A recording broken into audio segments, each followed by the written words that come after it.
Olá, turma, boa noite. É um prazer estar com vocês aqui novamente. Hoje, em suporte básico de vida, nós vamos ver também uma revisão, e aqui eu tentei englobar toda a nossa matéria até hoje, tentando manter, né, e aplicar aí um roteiro de um atendimento de uma vítima, por exemplo, eh, automobilística, tá? Então, a primeira coisa que a gente tem que ter em mente é que o suporte básico de vida é um conjunto de medidas, tá, e procedimentos técnicos que tem o objetivo de dar o suporte à vítima de acidente até a chegada do suporte intermediário de vida, que é aquele suporte, como o SAMU, por exemplo, que vai levar essa vítima até o hospital. Tá? Ele tem o objetivo, né, gente, de não que piorar, de agravar as lesões já existentes, né, ou até mesmo gerar novas lesões para essa vítima, tá? Bom, a primeira coisa, então, que a gente tem que ter em mente quando a gente encontra, né, uma vítima de acidente é a avaliação da cena. Então, lembre-se que nós devemos deixar a cena segura tanto para a vítima quanto para nós socorristas, tá? Essa, né, são regras gerais aí da biossegurança durante esse atendimento, tá? Além disso, a gente tem que usar, né, práticas seguras, tá, para o paciente, ou seja, utilizar sempre técnicas assépticas, tentar manter ali, né, um ambiente limpo, utilizar, se for o caso, medicação de forma segura, sempre ter uma comunicação efetiva tanto com a vítima quanto com os profissionais ali envolvidos, tá? Sempre observar também prevenções de outros acidentes, né, como por exemplo a queda. Achei uma vítima, eu vou, né, atendê-la, mas eu vou acessar o SAMU. Eu vou chamar o SAMU pelo 192, tá? Se eu estou atendendo a vítima e eu tenho alguém, né, do meu lado me dando suporte, eu solicito para essa outra pessoa, certo? Bom, então, toda vez que a gente encontra uma vítima, né, suspeita aí de trauma, a gente vai fazer uma sistematização do atendimento, tá? Então, a gente vai aplicar o ABCDE do trauma, ok? Então, primeiro, a gente vai verificar as vias aéreas, né, com a proteção da coluna cervical, que é o A. Depois, B, a respiração e ventilação. C, circulação com controle de hemorragia. D, a incapacidade, né, o estado neurológico dessa vítima. E é a exposição da vítima prevenindo sempre a hipotermia, tá? Como que eu faço a manutenção da via aérea com proteção da coluna cervical? Toda vítima, a gente sempre vai considerar uma pré-existência aí de uma possível lesão de coluna, tá? Por isso, a gente sempre tem que fazer o quê, gente? A imobilização da coluna. Então, se eu tiver com outro socorrista, né, para me auxiliar, ou uma pessoa que parou ali na cena, eu vou orientar essa pessoa a segurar o pescoço da vítima, tentando fazer uma imobilização, se eu não tiver ali, por exemplo, um colar cervical, tá? E se eu, né, sou da equipe aí do SAMU de atendimento, eu já sei como socorrista 1 que eu tenho que fazer, né, essa imobilização da cabeça até a colocação do colar cervical, que serve aí, né, para evitar esses movimentos excessivos, tá? E possivelmente lesões na coluna cervical, tá bom? Eu vou sempre, né, fazer a avaliação da via aérea desse paciente, então, se tem alguma obstrução, se ele está com dificuldade respiratória, eu vou fazer a manipulação aí dessa via aérea, tá? Caso, né, seja necessário aí retirada, né, do dispositivo da imobilização da coluna cervical, tá? Por, né, às vezes algum acidente, algum corte no pescoço que precisa de ser avaliado, lembrando que o socorrista ele sempre fica, né, o socorrista 1 sempre fica segurando a cabeça para controle da cervical. Então, o objetivo, né, da manutenção dessa via aérea com proteção da coluna cervical é assegurar a permeabilidade da via aérea desse paciente, tá? Nós vamos procurar, né, sinais de obstrução dessa via aérea, seja por algum objeto que o paciente estava mastigando ali durante o acidente, ou até mesmo prótese dentária. E se for necessário e possível, a gente realiza aí uma aspiração, né? Faz a inspeção, né, do corpo estranho, e, né, avalia aí possíveis fraturas faciais da mandíbula ou traqueolaringes que podem estar fazendo a obstrução dessa via aérea. Então, para manter, né, para fazer a proteção dessa coluna cervical, nós já sabemos que nós precisamos utilizar aí o colar cervical adequado, né, de maneira que ocorra aí essa imobilização. Tá? Então, a técnica da colocação desse colar cervical, né, é com que, né, a posição, né, e o alinhamento da vítima, né, fiquem o quê? Imóvel, né? Imóvel. Então, a cabeça da vítima ela não se mexe desde o momento que eu coloquei a mão e segurei, né, como o primeiro socorrista. A gente sempre vai deixar na posição neutra, né, deixando livre a região cervical, que é do pescoço, para o segundo socorrista aplicar o colar cervical. Tá? A gente sempre tem que escolher o tamanho, né, gente, adequado desse colar cervical. Então, a gente sabe que nós devemos fazer o quê? A medição, né, para a escolha correta para uma adequada imobilização, tá?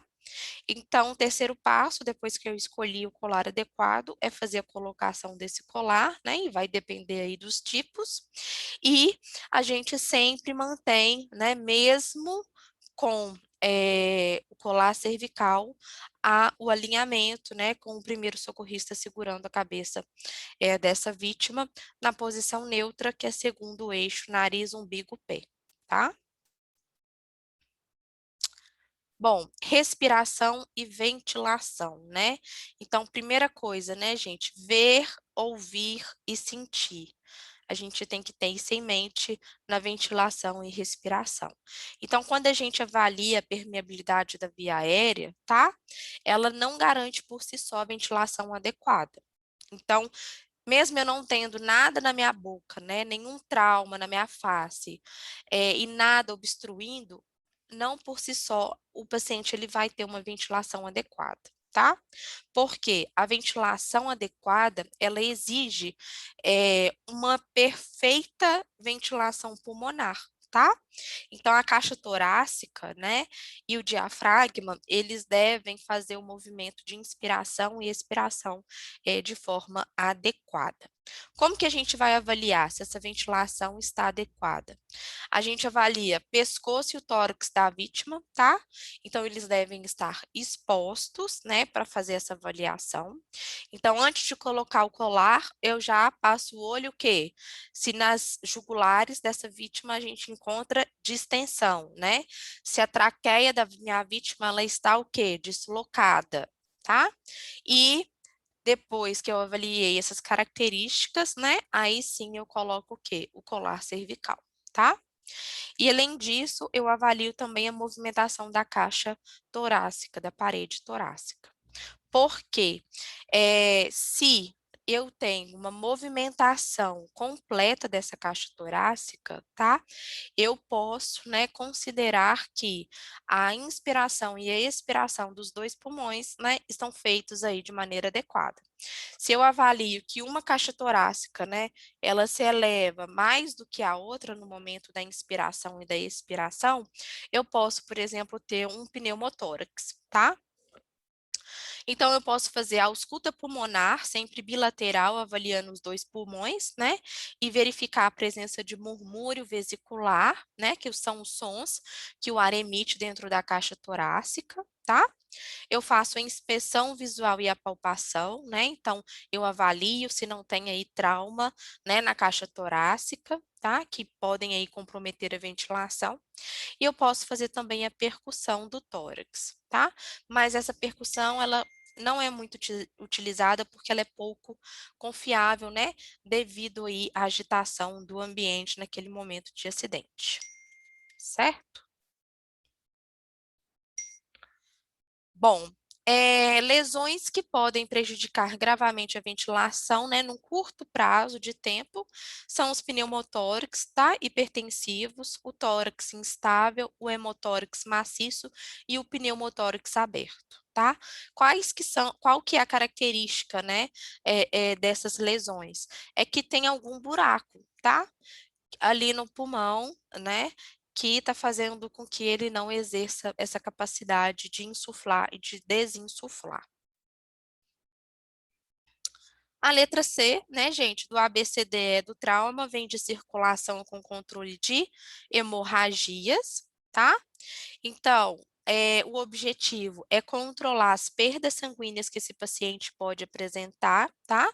Então, nós vamos sempre prestar muita atenção para os sinais de sangramento, tanto interno quanto externo, né?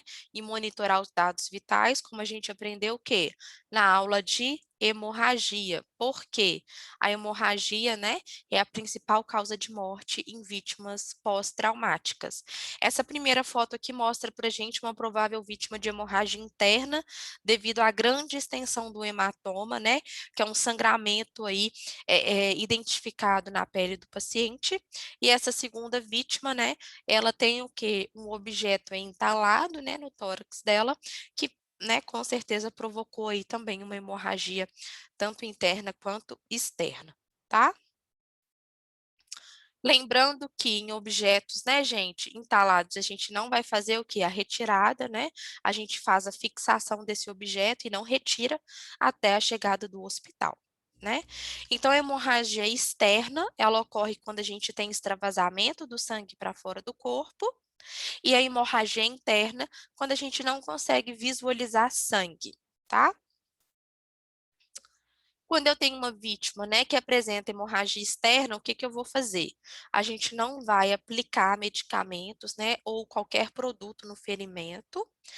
Nós não vamos tentar retirar os objetos empalados e nós vamos tentar proteger, né, com gases estéreis de preferência ou panos limpos, sempre tentando fixar aí com bandagem sem apertar o ferimento.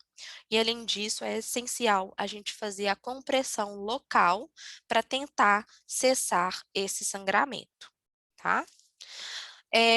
Além disso, né, caso a gente não tenha o controle desse sangramento com a compressão local, a gente pode pressionar os pontos arteriais e em casos de amputações e dilaceramentos, a gente vai fazer o quê? O uso do torniquete, tá? Lembrando que o torniquete tem uma técnica específica que a gente viu na nossa penúltima aula. Ele não pode ser, né, muito apertado e a gente deve fazer descompressão a cada 10 a 15 minutos ou quando o paciente começa a apresentar características de insuficiência circulatória no membro, como por exemplo, né, arrochamento nas extremidades, ou até mesmo a pele fria.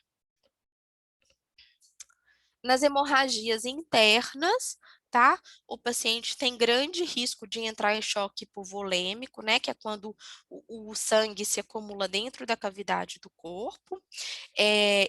Né, como a gente viu, são casos de difíceis diagnóstico, tá? Mas como que a gente percebe, né, provável caso aí de choque hipovolêmico? Principalmente quando o paciente tem o quê? Uma hipotensão, que é a pressão baixa, tá? Isso a gente já considera aí uma perda volêmica grande, né? Que é considerada, que é chamada aí de hipovolemia.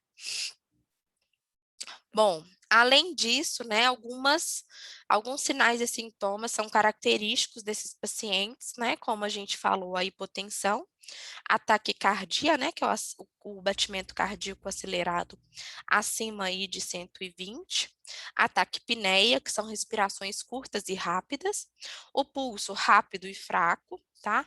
O carotídeo ou radial, a pele fria, né, é pegajosa, uma palidez intensas e as mucosas, né, como boca, olho também ficam o quê? hipocoradas.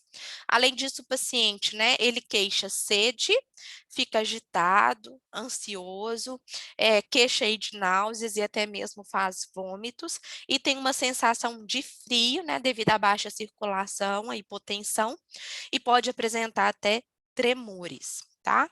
E esse paciente pode chegar, né, à tontura ou até mesmo à inconsciência. Bom, o D vem o que, gente? De disfunção neurológica. Então, A, B, C, D, disfunção neurológica. Então, eu vou avaliar, tá? A consciência, o nível de consciência do meu paciente. Então, nós vamos aplicar o quê? A escala de coma de Glasgow. Lembrando que só se a vítima estiver o quê? Acordada, tá?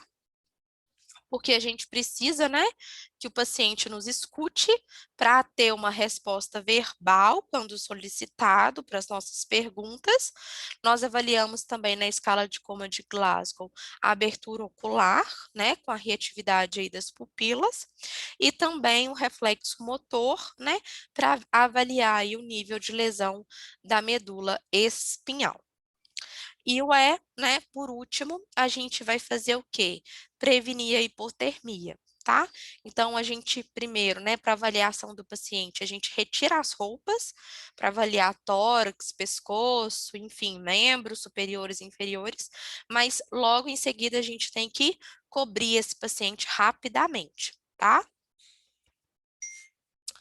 Bom, feito todas essas, né, avaliações, né, se o paciente aí tiver, por exemplo, fraturas, a gente vai fazer imobilização das fraturas, como a gente aprendeu, a gente vai fazer o controle da hemorragia, controle da cervical, avaliação da via aérea, e depois a gente vai levar essa vítima para o hospital.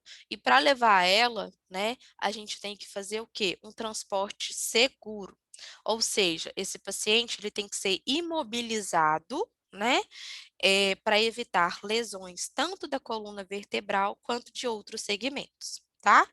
Então, a gente vai fazer, né, essa imobilização com profissionais treinados, né, e equipamentos também apropriados. Então, a gente sabe que nós temos aí alguns equipamentos essenciais, que é a prancha, tá? Que ela é rígida. A gente tem também fitas, né, que possibilitam aí a imobilização desse paciente e também o headbock, que é um imobilizador da cabeça, né, junto aí com colar cervical, tá? Então, a vítima, ela vai totalmente imobilizada para não ter o risco aí de agravamento das lesões. Espero que esse vídeo tenha sido útil, né, para vocês. E a gente, né, vai se encontrar aí no momento online para esclarecimento de dúvidas. Um grande abraço, um bom recesso aí para vocês, um bom descanso.